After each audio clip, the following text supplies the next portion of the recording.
There's two things that happen, I think. One is if you worked on radio, for some peculiar reason you think you can do voiceovers, and that's not true.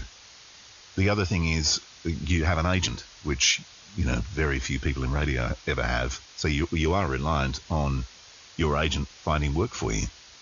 But then some people have become too reliant on waiting for their agent to find work. And that was another learning curve getting into voiceover. I realized one of the early jobs I went to, when I walked in, there were a couple of talent coming out. And it was like, see you, Abby, see you, Matt, see you, whoever. And I thought, okay, how do I shortcut this? They know those people, but they have no idea who I am. So how do I make them know me and do it really quickly?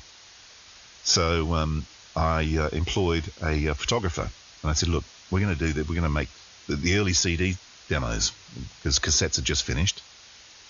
I want to make a CD, but I want you to think, if this was an album, what would you have as an album cover that has to, and I'm a solo artist, what would you put on there? So we shot these photographs. I had the slicks made for the CDs. I had the slicks made for the VHS videos at that time, headshots, everything, and dropped those to every studio that I knew and every ad agency that I knew. And that was an absolute shortcut, because I'd walk in, my CD would be on their desk, be like, oh, that face. Oh, it's Andrew. Yeah, hi, Andrew. Take a seat. Be with you shortly. So that was one of the things that helped a lot. But as far as the actually doing voiceovers, man, you learn that's a baptism of fire when you get in the studio and learning the etiquette of voiceover. Because the first thing that went through my mind was, you're paying for an hour, so I better give you an hour's worth. Not realizing that they don't want me there for the hour. They want me there for as short a time as possible, because I'm just chewing up cash by hanging around.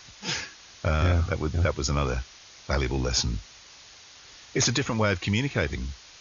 When you're a jock, you very rarely are particularly you. A lot of it's hypey, jock talk. But when you're doing a voiceover, a lot of this is conversational, it's intimate, it's, one-on-one kind of, it's a different way of using the way you communicate. It is much more intimate doing voiceover, which I'm sure some radio people would disagree with, but, radio is it's a different beast. You're an entertainer, You're up there, you're up there singing, where when you're doing voiceover, you're in there acting, and that's probably the difference.